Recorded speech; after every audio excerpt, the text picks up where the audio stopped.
What's up? I'm Troubleshoot. Welcome to things you need to know before playing Arena Breakout Infinite's brand new map, Northridge. Let's get into it. If you're looking to make money, this map is a fantastic choice as there's so many keys and loot opportunities. Who might I speak to you about this? Well, I had advanced access to this as many other creators did, but I'm also the creator of the game's most detailed and in-depth map that tells you everything you need to know and much more. Just like hidden safes that nobody even knows exist, this game's got 18 minutes left, everything's looted except for this. If you're looking for big profit, you came to the right place. In this quick guide, I'll show you the most profitable routes so you can get the most out of Northridge whether you have keys or not. Ooh yeah, nothing but purples and golds, that's what we want to see. Let's quickly speak about the most high profit routes that you can run, as there's 3 of them. If you happen to spawn anywhere on the map, the main place for profit is obviously this hotel down here, as you would think. However, your thoughts might be wrong. This area is number 1 for PvP, obviously, as everyone runs here, as well as the far north side of the map, as these are both the hot zones. However, inside of this hotel, you'll be surprised by how much actual free loot there is. If I turn off all categories except for labels, keys, and safes behind keys, and free safes, things get a lot more limited. Inside of this main hotel, on the ground floor, there's 1 safe. That's the Building B manager's office safe. On floor 2, there's 4 safes, all behind keys. The Building B reception room safe, Building B203 safe, D208 safe, and finally, behind the projection room, the Building D projection room safe. On the top floor, a couple more safes here, including the first free safe. Building C Lounge 1 and Building C Private Room are the last 2 paid safes or safes behind keys on this side of the map. Down here, this is the only free safe in this building. In the top floor of the tallest building here, the 3rd floor Building C safe is the only one that you can get access to for free. The rest of these all require keys, some of which are super cheap but don't really have anything behind them. Other ones are much more expensive. If we enable everything again, you'll see just how much loot there is in this hotel.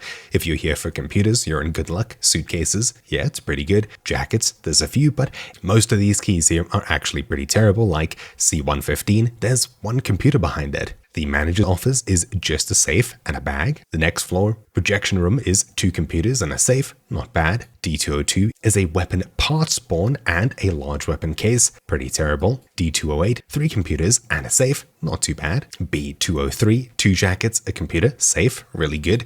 B reception, suitcase, jacket, safe, also relatively good. Over to the east, A207 is the probably 2nd most embarrassing key to try and use for profit, a grenade case, and a medium weapon case. Finally, on the top floor, over here, arguably the most profitable key in this whole place, the Building C Lounge 1 includes 3 computers and a safe, then Building C Private Room, a safe and a jacket, followed by finally on the far east of this room, Building C Storage Room, of which there's 2 large weapon cases, ammo cache, and a grenade box. Overall, it's okay. There's a ton of keys here that don't really do all that much, and if you want to buy keys to make profit, obviously this Northridge hotel is the place that you're going to want to come for all of your money. However, if you're looking for a cheaper run that includes cheaper keys or more free safes, then there's actually much better options outside of the main PvP areas. Those are on the far west side here and the far east side here. Let me show you what I mean. If you happen to spawn anywhere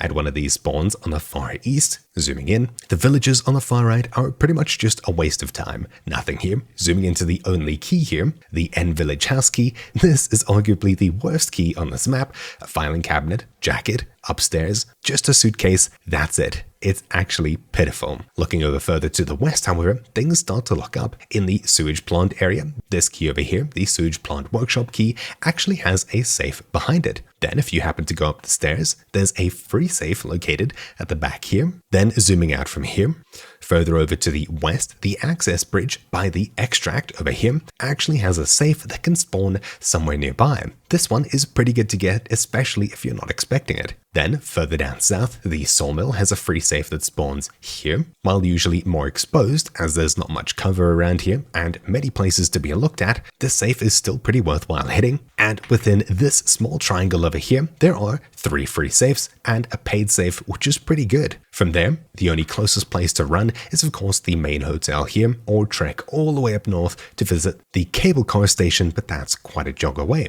If you happen to spawn on the west side of the map, things look even better for you. Here, zooming into the camp services, you'll find that on the 2nd floor, so you come into this massive building here, go up the spiral staircase, you'll have a safe behind the service area manager's office right over here. Then if you happen to go up another floor using the stairs here, they're sort of hidden away, you'll need to make your way around behind here, and then upstairs, up here you'll find another free safe, the 3rd floor camp services safe up here. This is pretty good to hit, not many people know about it. Then from here, after grabbing the paid safe and free safe, make your way up north all the way to the communication station where, on the ground floor, you'll find another free safe located right here. Unfortunately, these ones are spread out quite a bit more compared to the other safes on the map, but as you've run through a free safe, paid safe, another free safe, moving further up north isn't going to be too much of a challenge. By the time you get here, people have probably already finished with each other and possibly grabbed this free safe, though, at least in the test, this free safe seems to be left alone quite a lot. Maybe not a lot of people know that it exists.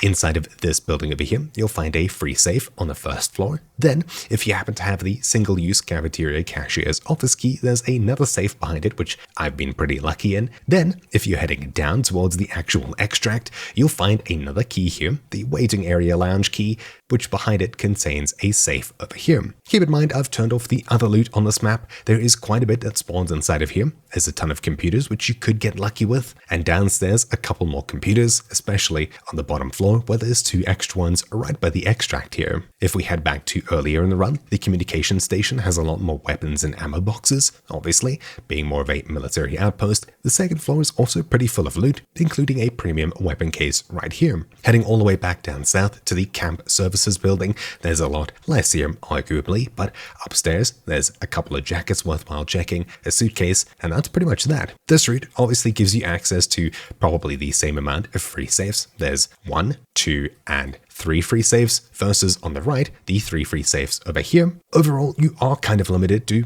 how many safes you can actually get without actually purchasing any keys, and it is going to require a lot more legwork versus just visiting the main building down south. But essentially, that's how you get rich quick. Let's actually quickly run through these and see what I get before the end of this video. Let's go. Alright, so we have spawned on the extreme west side of the map, which is okay. Let's go ahead and run through this west route, starting at camp services. A short 350-meter jog towards the camp services buildings, which will be going into the biggest one for which it seems someone beat us here, but that's fine. We'll take them out. So there's one of them. See if we can nade this dude. There's a second one,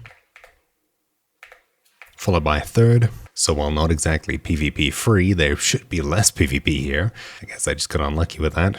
Or lucky, depending on how you're looking at it. Not bad, not bad. Anyways, back to the task at hand. Upstairs here, this key to the safe. Okay, not bad. Doc's box, meh. Followed by the secret of upstairs. Could be very worthwhile. Yo, okay. Let's run this safe. Bam. Check the other things while we wait.